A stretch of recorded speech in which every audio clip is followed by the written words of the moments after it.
Thank you and welcome to the Instructional Policy and Student Achievement Committee. The time is now 4:31, and I would like to welcome Ms. Tamia Caver. Thank you, Ms. Hall. Thank you for joining us today for our instructional policy meeting. So on the agenda, you'll see the minutes from our previous meeting that you can review at your leisure. And then we met on January 15th, just for the record.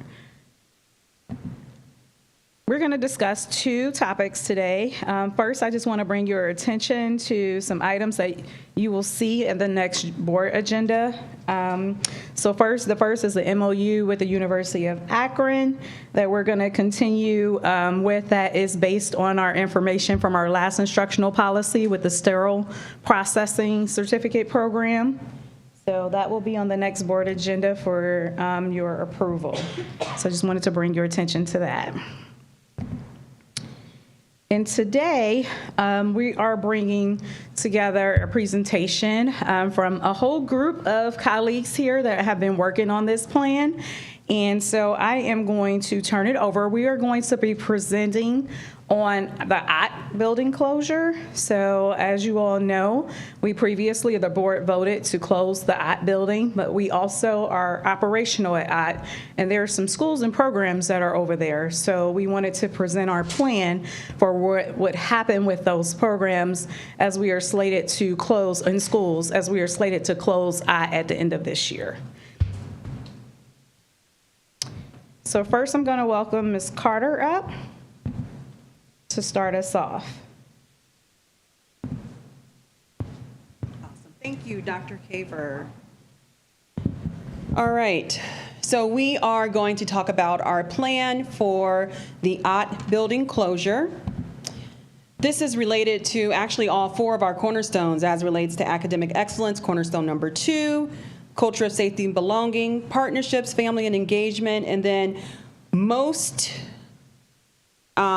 the alignment as relates to this presentation is operational excellence and commitment.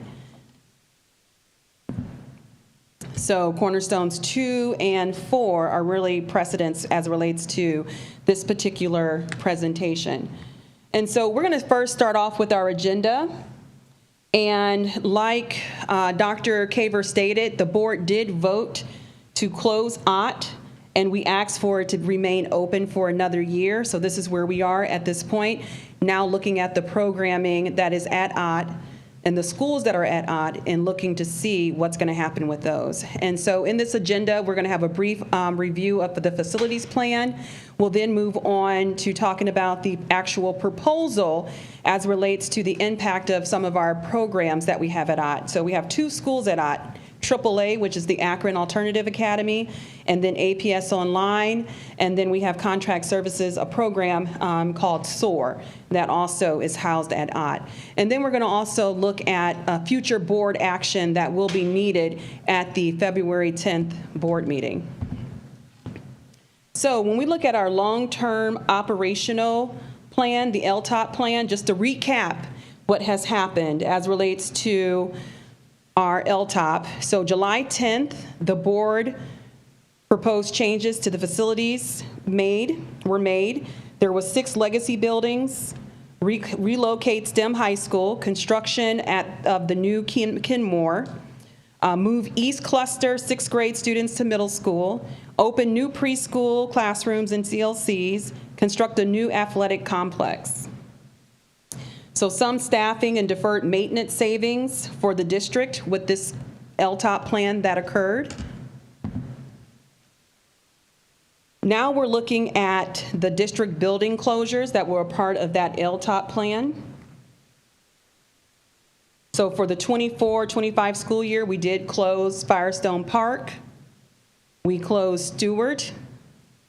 STEM High School moved at Central Howard, moved to Robinson CLC. Robinson CLC as an elementary building was closed. OT, again, the board approved OT to remain open for the 24-25 school year. Also, the board voted to allow Essex to remain open.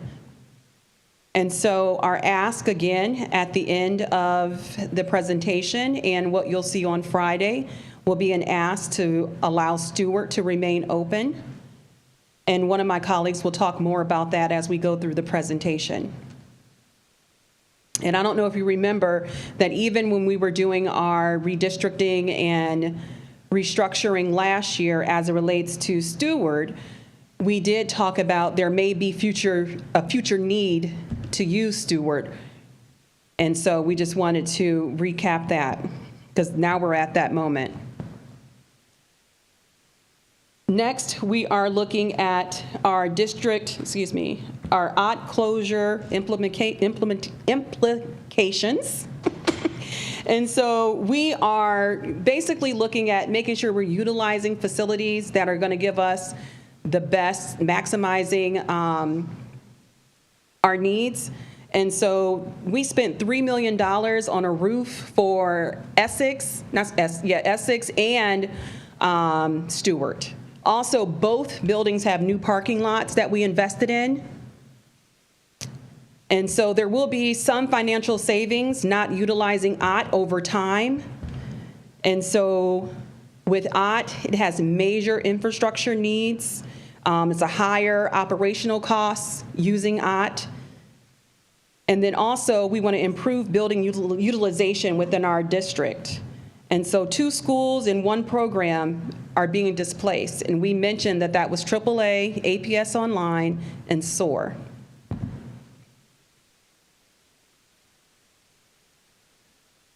Next, I'm going to have my colleague, Michelle Marcus-Kearns, come up. And she's going to talk more about our schools and programming.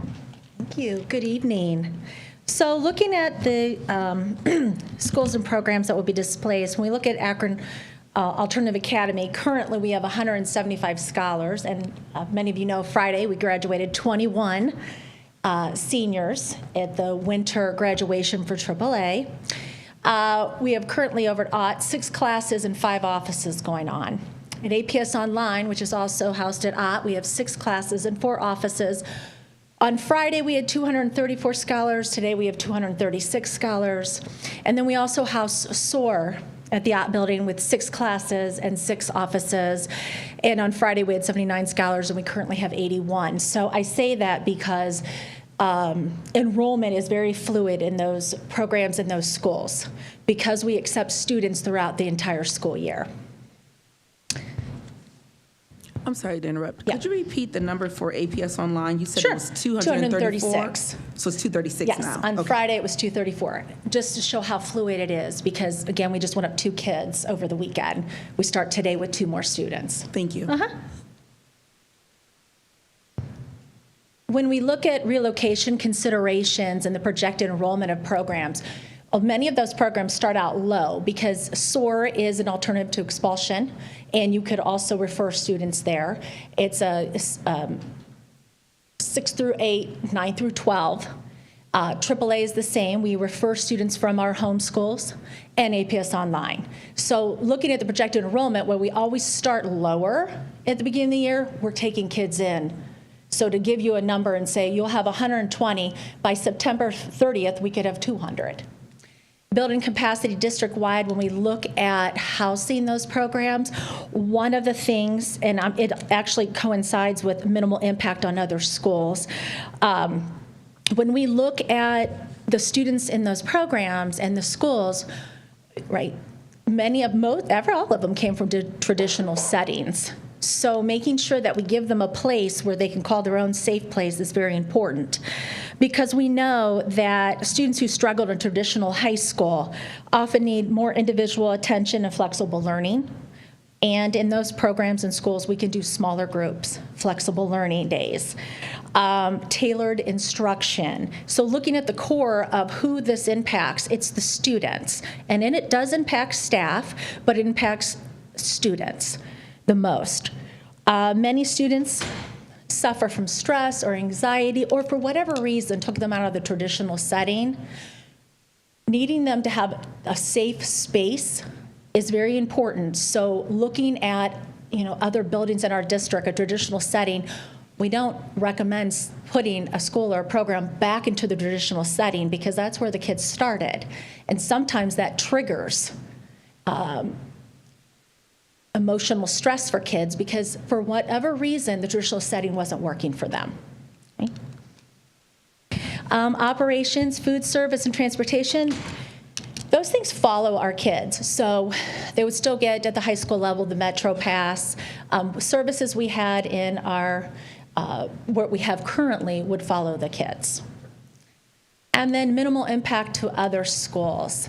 Again, that's about looking at our programming, especially our schools, and then trying to place them in another school. A traditional setting would not benefit a student who left the traditional setting. We want to make sure that we set our kids up to be successful. And whatever they need to be successful is what we need to give them, whether that's smaller learning environment, flexible learning, altered schedules, things that are just not in a class of 35 as is conducive to learning than a class of 15, 18.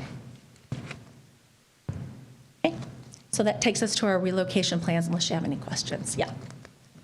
Just a quick question, and thank you for that presentation. Sure. When you stated that some kids have left the traditional setting to go to alternative schools, what about those kids that would like to go back to the traditional setting? Okay. Like going to some of these schools, I guess I'm just trying to understand the alternative school, like AAA, Bridges, things like that. Okay, so. Are those like the same, or are they No, different? they're not the same. So Akron Alternative Academy would be for a student who is behind in credits for whatever reason, and that could be a multitude of reasons. It's not just that a student didn't work. It's a multitude of reasons. The idea is to get that student back on track, and if you're over there prior to your senior year, the idea is that you go back to your home school because you're back on track for graduation. Same thing for APS Online. The idea is that you get whatever it is that you need from our program or our school, then to go back to traditional. And that's why it's so fluid, because we do have kids coming in, getting whatever they need, caught up, and then moving back to a traditional setting. If you're a senior and you go over to Akron Alternative Academy, we do say that you need to stay for your senior year. There's just too many things in play for graduation, and we don't want you to get lost in the sauce. The end goal is to help kids succeed and graduate. Okay, but there's never a time if a kid wants to go back to the traditional setting because maybe they've caught up to where they need to be their senior year? Yes. We will allow them their to go senior and be- year, we do not allow that. Usually we try to not. catch them. We try to catch kids before their senior year. That's the goal. So if you're a junior, or in some cases a sophomore, if what we have in place, a traditional setting, doesn't allow you to be able to catch up or get what you need, and Akron Alternative Academy does, or APS Online does, once you catch up prior to your senior year. And some kids ask not to. They like that smaller setting for whatever reason. They like to stay. But the idea is always, the end game is to get them back in the traditional setting, if that's what's best for them. Okay, thank you. Sure. Did you have a question, Ms. Jackson? Okay. Okay. All right, thank you. So now I'm here to talk about the actual plan. What are we going to do with the students and the staff members that are in the schools or the programs over at OTT? So our plan, our relocation plan, is to move AAA over to Stewart, and we would like to put APS Online in SOAR in Essex. As you already know, Essex is already in operation.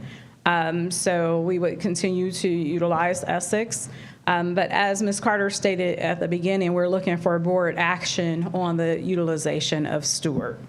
And just to reiterate some of the key insights, if we're able to proceed with this, there will be no additional utility costs for us to run Stewart or Essex because it's already operating. We still pay the bills, the utility costs for Stewart right now because it's still our building. You still have to pay to keep the lights on in case someone has to go in, as well as water and things like that. They're still in our name, so we still pay those, although they may be lower because it's not running every day. We are still already paying those.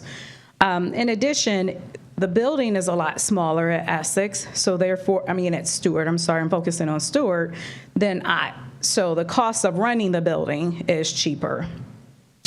As Ms. Carter already stated, there's no major infrastructure needs at Stewart. So if we keep I open, we still have to deal with that parking lot issue as well as the roof that needs to be replaced, which could run us approximately a little over $3 million. We won't have that because Stewart already had those type of maintenance needs already repaired. And then there are no additional staffing costs. We already have the staff that operate these programs over at I. We will just work through our collective bargaining agreements to move staff or place staff or transfer them according to whatever those agreements are. We could potentially save costs by closing I. Again, I stated it's a larger building, so when it comes to custodians, you may need more custodians to cover the square footage of the building than you need at Stewart. So that would be another advantage for us. And now I'm going to turn it over to Dr. Lash. Oh, I'm sorry. Sure. Questions for me. I'm just trying to process if I should, as each person talks, ask the question for the person, so I don't forget it. And so most of my questions can be combined from the first to now. So the question I have, I attended AAA's graduation this past Friday, and it was absolutely wonderful. And actually, I thought it was 30 students that graduated, which I thought was very impressive. When I looked at the list, everyone wasn't in attendance, but I thought it was 30, not 21. I'm not sure, though. I could be off. From the principal, however, that could have been, well, that was, she said 25, because one elected not to walk from Okay, great. Because either way is great. Yes, absolutely. Yes, and so, because I want to make sure I report out properly on Monday, that's why. I'll double check, but that's what she said.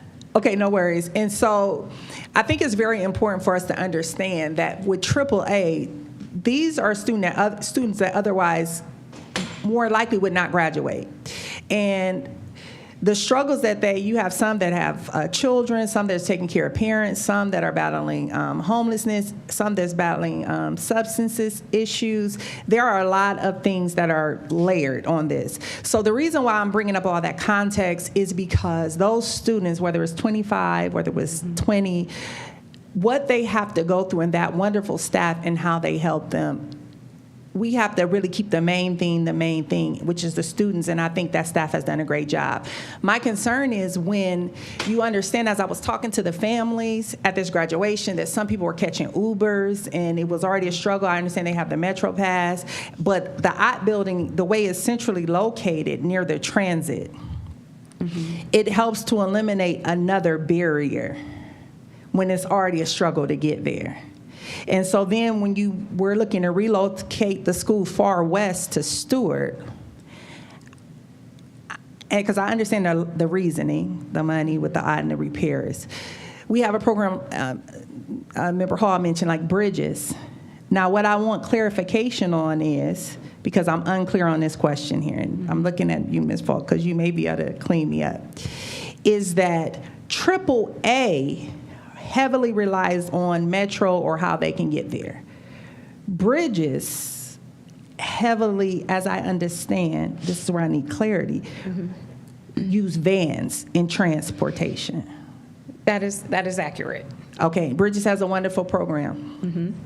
My question is, understanding the barriers and the challenges of AAA in those transportation, could it be a consideration then for AAA to go to Reedinger and Bridges relocate, since they already are getting van driven to Stewart, being that to go from Ott to Reedinger is like a very quick pivot, and Reedinger is even closer to the transit?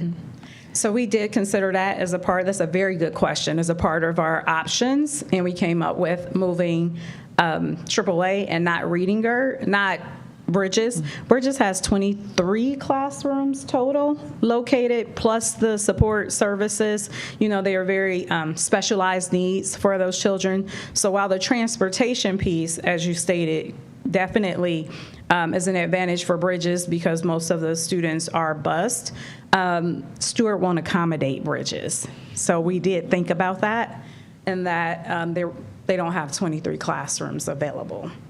And so it wasn't big enough. So that was part of our consideration. Okay. Okay.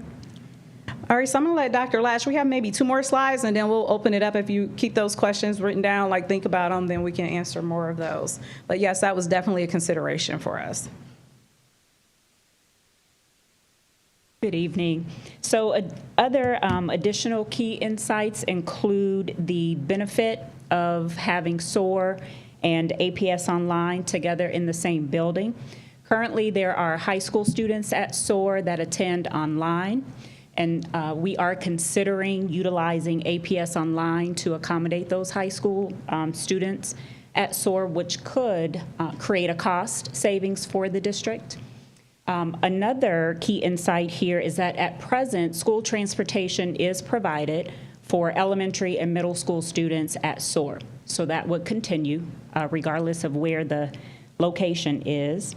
And also to ensure that our families are well informed, we would definitely communicate with our families and translate letters. And also services follow our students. So regardless of where they're located, to ensure that continuity of services, the services would transfer. And so in summary, we have a structured timeline here in this critical month of February. Of course, today we are presenting the relocation plan. Additionally, this month we look to the board approving the use of Stewart. And once approved, we would begin communication with staff that are impacted and our families as well. And then we would hope to complete the process this summer with readying the building and ensuring that we have a smooth start to the next school year. And so at this time, we would, I know we've answered questions kind of along the way, but in totality, for the comprehensive presentation, if there are additional questions.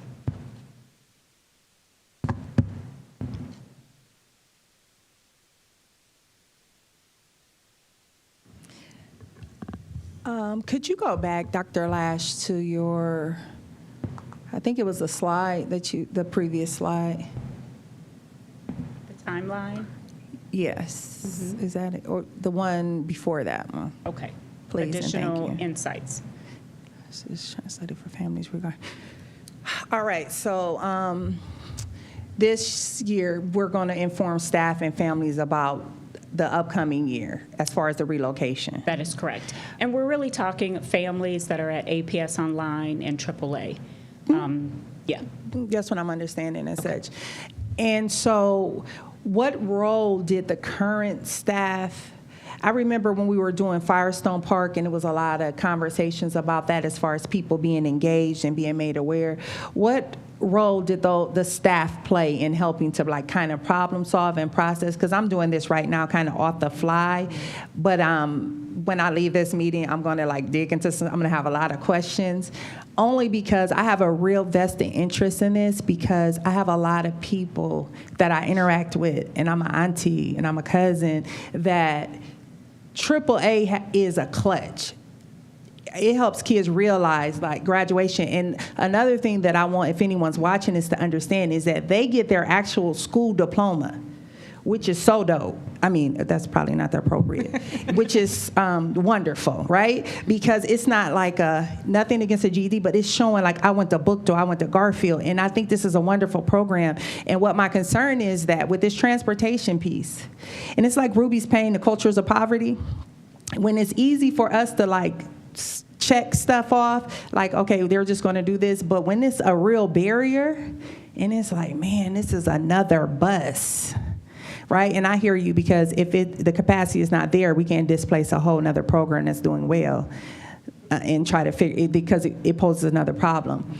But I'm processing this all out loud, because now, as I'm going through this, is that I know we sit here and we talk about enrollment, we talk about vouchers, and I'm going to be very real with you with this comment. I see a lot of kids probably like, I'm going to Towpath.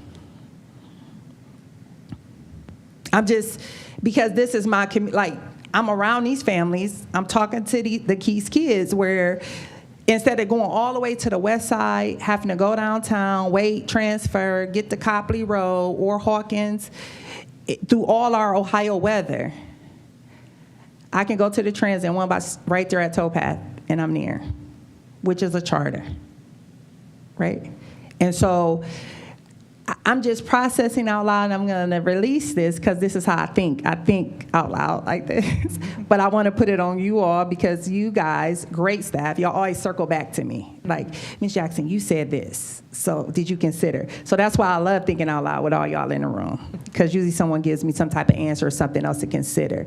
But I'm just worried because it's really a rich, great program that they're offering, and the people really care. Like, you feel it, the work that you all are putting in for these programs to make sure our students are successful. It is amazing. Like, this is the hidden gem that I think a lot of people do not see, is us trying to helping kids get to the finish line. Like, it's a real work. And it's helping these kids have a sense of significance and hope, where in other situations they'd be hopeless and didn't believe that they would even be able to graduate. And so I just don't want to miss. I'm just concerned. Not that you all aren't, but I'm just so concerned that it's going to be a drop-off. And they already have attendance issues and struggles in this. It's just that one more thing. It's like when you decide if you're about to go to that event or not. Flash, like, nah, it's snowing outside. I don't think I'm going to chapter meeting today. Like, it's one more barrier that you can think, let alone on training. So these are the things that are in my head, and I know where this is going to be. We need to act on this as a board, and I'm just going to fall back and kind of do some other processing. But to my earlier part, when I started this whole rant with, what role did the actual staff play in the considerations? And like, you know, you just bounce stuff off. It may be an area, something that you didn't see. I know we went to Stewart, and I know you all do I say this all respectfully, not to act like you guys just popped up and came up with something.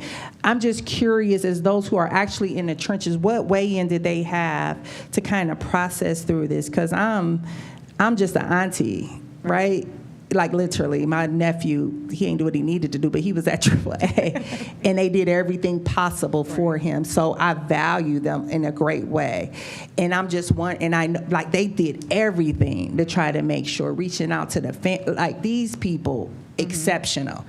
And so I got to respect and say that personally. So I'm just wondering, did they sit at this table with this? Did they have what's the vibe? Yeah, so not the entire staff, but there has been conversation with the principal that's over there. Okay. And one of the things that we definitely did is that actually reading her was one of the considerations that Becky Green Pallotta brought to us. Did I say it right?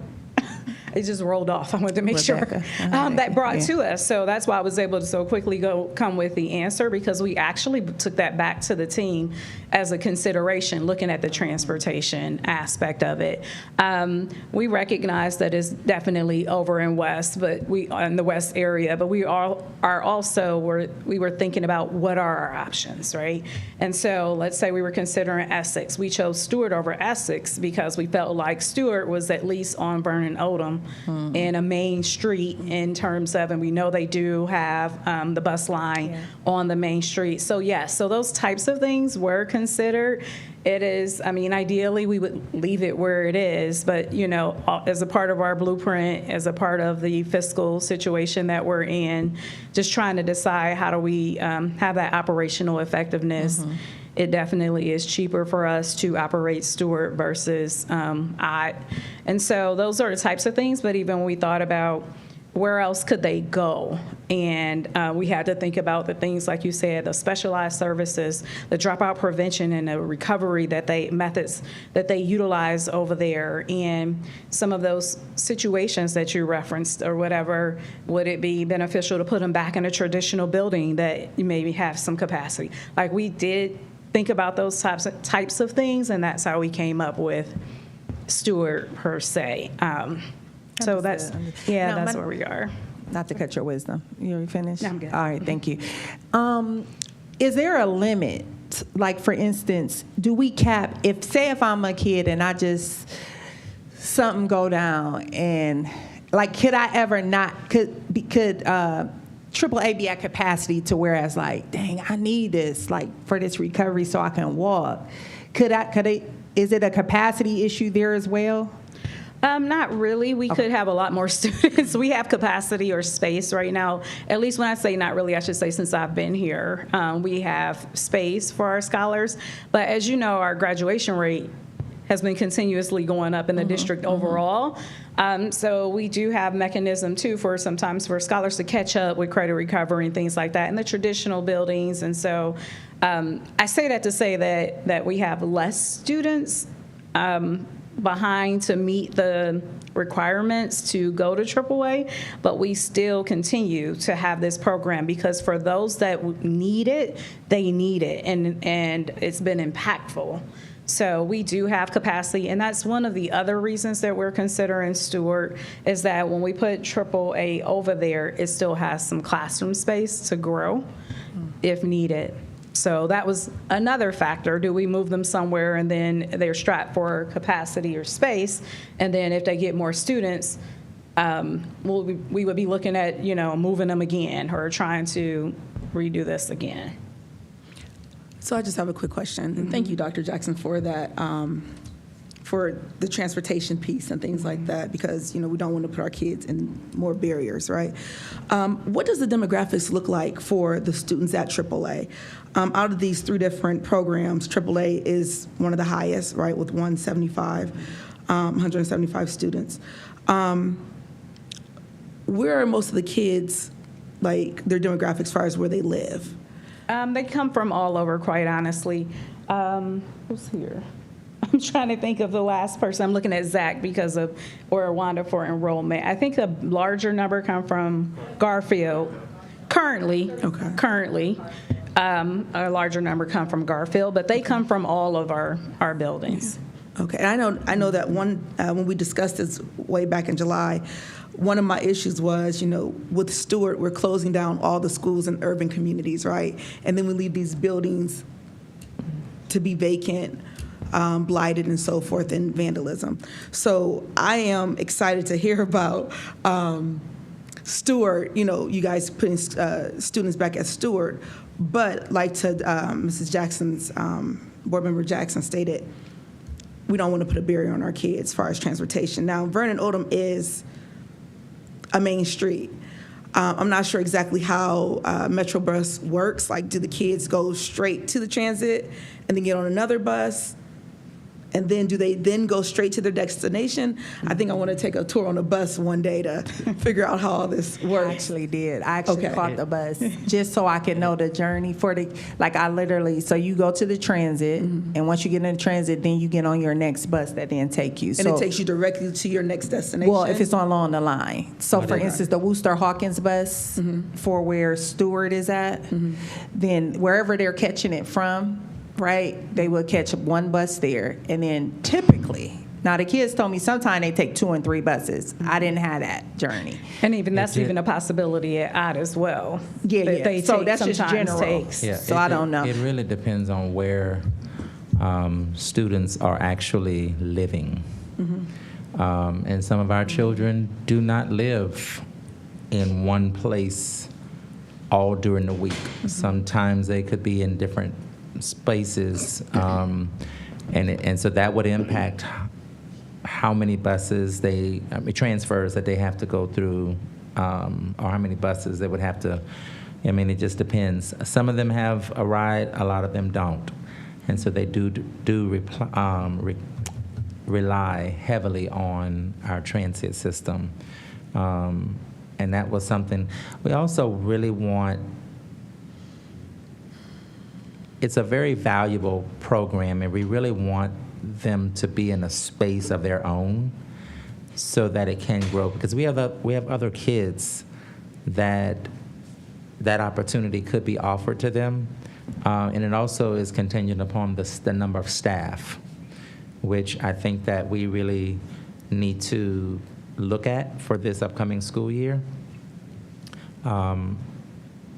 Just relative to the needs of those kids, and if they're in a place where they have the space and they can kind of grow,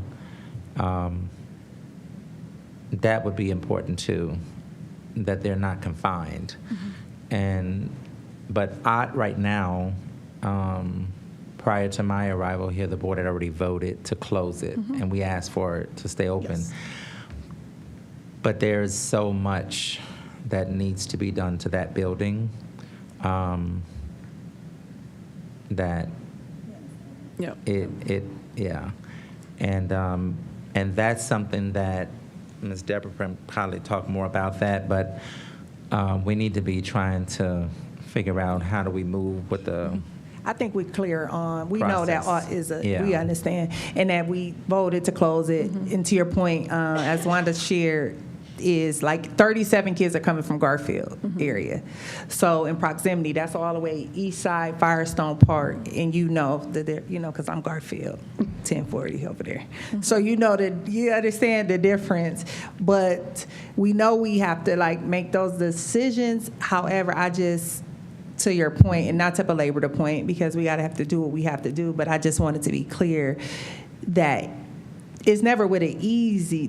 You got to make hard decisions in these situations. And I think when we talk it out, had I been thinking and looked in advance over this agenda that you guys did have available, then I would have been inviting.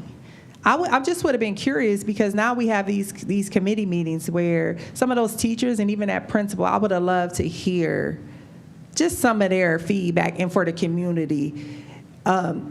Just to get a sense of, listen, we with you, we are alongside you with this, and to hear just, their take with how this is going to roll out to their people, because it directly impacts them. And thank you, Madam Chair, for allowing me to have this moment. And I'm done now.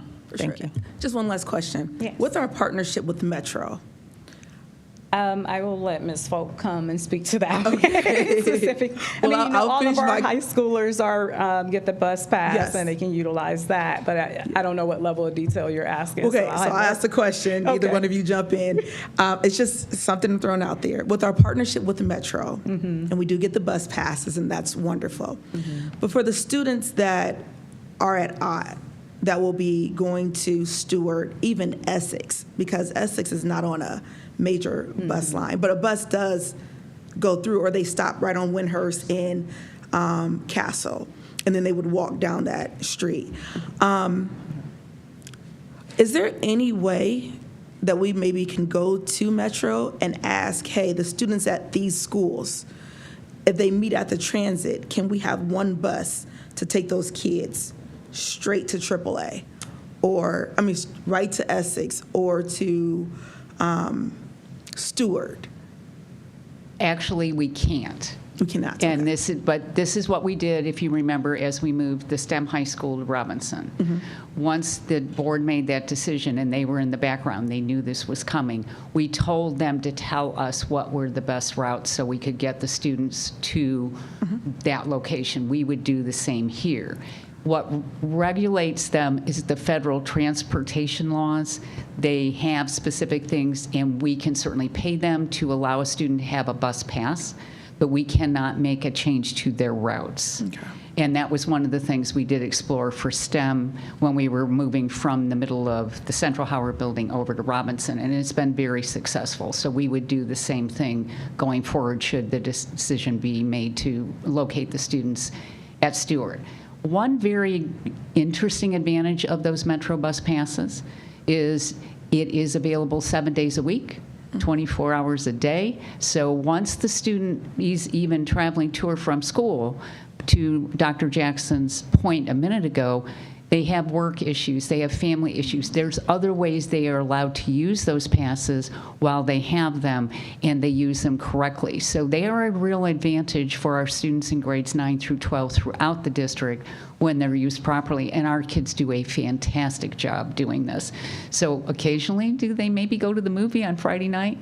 Yes, but it's not the majority of what it is. The contract was renewed, as you remember, for another 4 years. It's at the same exact price as it was previously, which is $1 per swipe. So to Dr. Jackson's point, if I get on a bus and all I've got to go down from the bus stop over directly to the Stewart building, it's $1 going back and $1 going forward. If I'm coming from another area like Garfield, it may be $2 or $3, but that's on our cost, and we take that burden on absolutely fantastically, because otherwise the state does not mandate schools do any type of transport for students above grade 8. So this is something that started, Ms. Hall, in 2015-16 was the first time we were able to do this. So the board currently has approved another 4 years with the same cost. Wonderful. Thank And I you. just want to say thank you all for your leadership. And, everything is hard, right, when we introduce something new. We have all these questions, even as community members, we're like, no, you're taking this out of this neighborhood, or you're making the teachers and the students have a difficult time. But at the end of the day, we adjust, right? We adjusted to the redistricting. We adjusted to moving STEM. So we adjust. It's just the process of putting it out there to adjusting and learning how to find our way. So just thank you, everyone, for taking on this task. Yes. You finish your last slide. All right. No, we're done with the slides, so I just want to say thank you. You mentioned Essex, and I just wanted to answer that the scholars that are at SOAR will still be bused on the yellow bus because they only goes up through the 8th grade, so they will be able to get to Essex. And then the APS Online students, occasionally they will come in if they need some assistance and tutoring and things like that, but remember, it's the online school. So again, as we were thinking about those 3 different types of schools, we decided on those locations with those things in mind. So I am just going to go back to our agenda as we wrap up here. Thank you all, as always, for all of your questions and for pushing us and then allowing us the opportunity to respond, explain, and at least give you our thinking behind the decisions that are being made and the things that we are thinking of. As we, again, close out, you will see a resolution that will be asking for the reopening of Stewart specifically and reaffirming that we are closing at the end of this school year. So for the rest of the board members that aren't here, as you get your report, they'll know that they'll see it as well, but just that we have the information, and we will release today's presentation as well to everybody. Just one question before you close out. Sorry to interrupt. Our preschoolers that are at Essex, what are we doing with them? So those staff members, preschoolers, the students themselves, some of them, yes, may be in preschool again, but others are moving on to our buildings, into the kindergarten classrooms. The staff members will follow the transfer process to go to, that's in our bargaining agreement, to other locations. As a part of our blueprint, we talked about expanding to and having opportunities for our scholars to be in the school buildings already, in the neighborhoods, and so we are just continuing along that pathway. So the preschoolers that are in Essex will be going to their homes. You'll be putting the preschools in their home schools.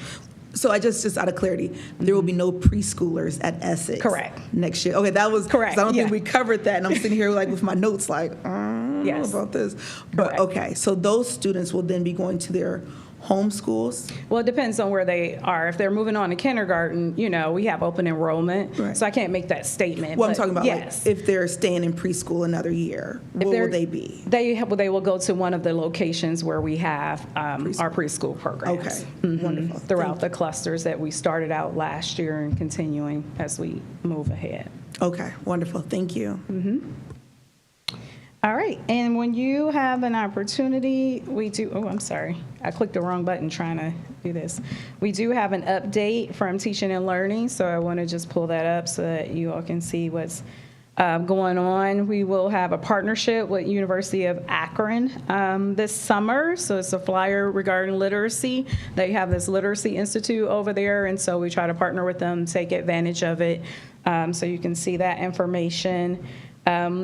We are starting OELPA testing. We are starting the testing season as early as February. So, Dr. Nguyen came in here and gave us that great presentation a couple of months ago about how we help our scholars. And this is the testing. It shows if they are exiting out of that ELL status and things like that. So that process has started. Just wanted to give you that information. And then we have our winter concert series going on in February. I know you all received the invitations, but just a reminder that those things are happening. If you didn't see, we had a great STEM Expo, and I know Dr. Halassa received that STEM award that we are very, very proud of. But there's some pictures here for you to see in the ceremony that you could see from the STEM Expo. And on the same day, we had the Social Studies MIFCA Challenge, and Mr. Motter is out here in the audience as well, and that was great with the 50 scholars that did the Take a Stand challenge. And of course, we're going into the 8th grade Changemaker challenge now that we're in the second semester. So just some good readings, some things going on in the teaching and learning department, which is really all of our schools. All right, this concludes our presentation for today. So turn it back over to Ms. Hall.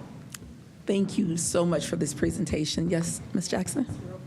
For the University of Akron partnership for the summer reading, what grade levels would that be? It's for the teachers. Oh, It's the it's- oh, professional it's a teach- development oh, that has to okay. do with literacy. Will they get like some type of reading endorsement with that? Like, is it that type of program, or is it just like helping them with some skills? It's probably just some skills. I shouldn't say probably. It's definitely not a reading endorsement. It's just a one day.